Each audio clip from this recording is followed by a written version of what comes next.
বৌমারে দেখুন কি নিয়ে দাঁড়াইছি। আমার হাতে হচ্ছে ভাজা ভাজা পিঠা, আমার হাতে হচ্ছে কাঁচা, আমার হাতে রুটি। তিনজনের হাতে তিনটা। এই যে দেখেন দুইটা শাশুড়ি না, এই যে শাশুড়িটা অনেক সুন্দর হয় দেখান, মানে রূপে গুণে সব দিকে। ওই যে ওইটাইতেছে গিয়ে দরজাল নি জাল।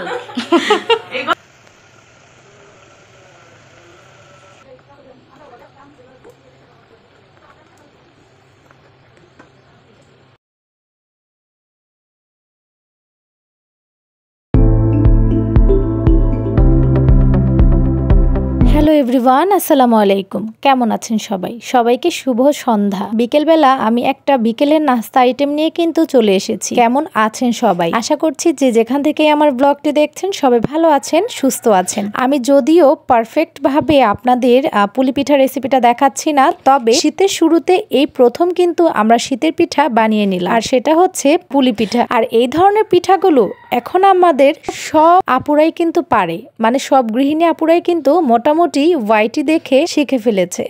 যাই হোক, ঘরে যেহেতু বানানো হচ্ছিল আর বাসায় যেহেতু গেস্ট এসেছে তাদের উদ্দেশ্যেই বানানো এবং তাদেরকে দিয়ে দিব, সেই কারণে হচ্ছে বানানো। তো ভাবলাম যে বন্ধুদের সাথে একটু শেয়ার করে ফেলি। দিনের বেলা যেহেতু ক্যামেরাটা ধরতে পারছিলাম না, সন্ধ্যা থেকেই মানে বিকাল থেকেই হচ্ছে আমি ব্লগটা স্টার্ট করেছি, সেটা হচ্ছে পিঠা বানানোর ভিডিও। আর এরকম ফ্যামিলির সবাই মিলে একসাথে বসে পিঠা বানানো, মেহমান মানে সবকিছু মিলে একদম সেই লেভেলের মজা হয়। তো ভাবলাম এত সুন্দর একটা মুহূর্ত আর সেটা আপনাদের সাথে শেয়ার করব না, এটা কি হতে পারে? আমি শুরু করে দিয়েছি আমার এই ব্লগটা কিন্তু গতকালকের, মানে গতকালকে বিকেলবেলা হচ্ছে আমরা সবাই এতটা মজা করেছি। আর এই যে পিঠাগুলো বানানো হয়ে গেছে, অনেকগুলো বানানো হয়েছে, আমি কয়েকটা বানিয়েছি। মা বলছিল যে বানানোর সাথে সাথেই তো এগুলো ভাজতে হয়, তো দেখা যায় পিঠাগুলো ফেটে যায়, নষ্ট হয়ে যাবে।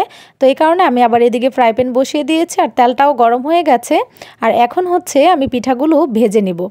তো পুলি পিঠা তো আমরা অনেকে দেখা যায় বিভিন্ন ধরনের সাচ দিয়ে হচ্ছে গিয়ে পিঠা বানাই, তবে আমার কাছে কেন জানি হাতে বানানো এই পিঠা সবচাইতে বেশি বেস্ট মনে হয়। আমি জানি না কার কার কাছে পছন্দ, তবে হাতে এরকম কেটে পিঠা বানালে অনেক বেশি সুন্দর হয়। আমরা তো হাতেই বানাতে পারি, আর যারা একটু নিখুঁতভাবে করতে পারে না তারা হয়তো বা সাচ দিয়ে তৈরি করে, তবে হাতে বানালে আমার কাছে অনেক বেশি ভালো লাগে। তবে এই পিঠা কিন্তু দুই রকম ভাবে খাওয়া যায়, একটা হচ্ছে তেলে ভেজে, তিন রকম ভাবে খাওয়া যায়। তেলে ভেজে খেতে পারবেন, তাওয়ায় সেকে খেতে পারবেন, তাছাড়া ভাপা দিয়ে খেতে পারবেন। আমাদের যেহেতু শীতের সময়, শীতের আয়োজন শুরু হয়ে গেছে, পিঠা দিয়ে পুলি পিঠা দিয়ে স্টার্ট করে ফেলেছি। তো আপনারা দেরি করছেন কেন? আপনারাও পিঠা বানানো শুরু করে দিন, শীতের আমেজটা একদম ভালোভাবে মানে এটার ফিল করতে থাকুন।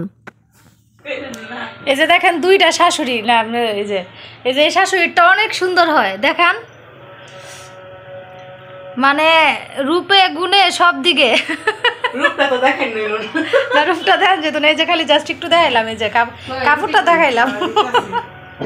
সবাই একসাথে সন্ধ্যাবেলা পিঠা বানাইতেছে, সবাই একসাথে, তো সেই আনন্দ সেই মজা। এটা হইতেছে গিয়ে আমার বড় শাশুড়ি, এটা হইতেছে গিয়ে ছোট শাশুড়ি, আর ওই যে ওইটা হইতেছে গিয়ে দরজাল নি জাল। সেই আনন্দ। সবাই সন্ধ্যাবেলা একসাথে বসে এভাবে পিঠা বানানো, আসলে আমি মনে করি যৌথ ফ্যামিলিতে যদি একটু কষ্ট হয়ে থাকে তারপরেও কিন্তু থাকার অন্যরকম একটা ফিলিংস আছে এবং আনন্দ আছে, যেটা নাকি একা একা থাকলে অতটাও বোঝা যায় না। যাই হোক, আল্লাহ তাআলা আমাদের ভাগ্যে রেখেছে সবাইকে একসাথে থাকার, এই আনন্দটা উপভোগ করার। তবে কিছু কষ্টও আছে, তবে কিছু পাওয়ার জন্য তো কিছু স্যাক্রিফাইস করতেই হয়। যাই হোক, কথা বলতে বলতে কিন্তু আমাদের অনেকগুলো পিঠা বানানো হয়ে গেছে। আর এই পিঠা ভাজতে ভাজতে আমি আপনাদের সাথে রিকোয়েস্ট করব, প্লিজ যারা এখনও পর্যন্ত আমার চ্যানেলটি সাবস্ক্রাইব করেননি, প্লিজ সবাই সাবস্ক্রাইব করে পাশে থাকবেন। আর যারা আমার ফেসবুক পেজ থেকে দেখছেন তারাও ফলো দিয়ে লাইক দিয়ে পাশে থাকবেন। আর কিভাবে পিঠাগুলো বানাচ্ছি যদি আপনারা একদম ফুল রেসিপি পেতে চান তাহলে অবশ্যই আমার সঙ্গেই যুক্ত থাকতে হবে।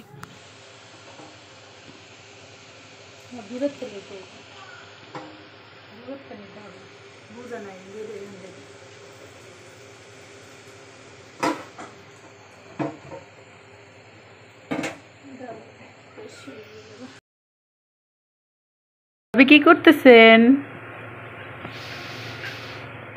পিঠা আমাদের জন্য হচ্ছে পিঠা বানাইতেছি। একবার অলরেডি দেখাই ফেলছি, তুমি ভিডিও দেওয়ার আগে আমি দেখাই ফেলছি। আমি তো ধরে ফেলছি আবার ভিডিও।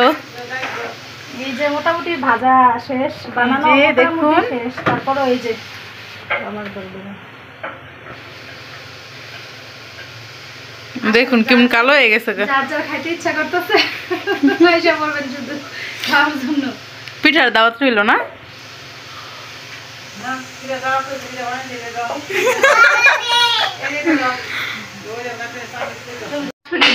দেখুন কি নিয়ে দাঁড়ায় আছি। আমার হাতে হচ্ছে ভাজা ভাজা পিঠা, আমার হাতে হচ্ছে কাঁচা, আমার হাতে রুটি। তিনজনের হাতে তিন রকম। যাই হোক, আজকে আমাদের সন্ধ্যার আয়োজন হচ্ছে এগুলো। হ্যাঁ, সবাইকে দাওয়াত রইল, সবাই চলে আসবেন এগুলি খাওয়ার জন্য। এই যারা ওইখানে ভাজা হইতাছে আর এই যে ভাজা হইতাছে। কেউ নজর লাগায় না, এমনি পেট ব্যথা করবো। নজর লেগে গেছে। সকালে তো পেট ব্যথা করতেছে এমনি।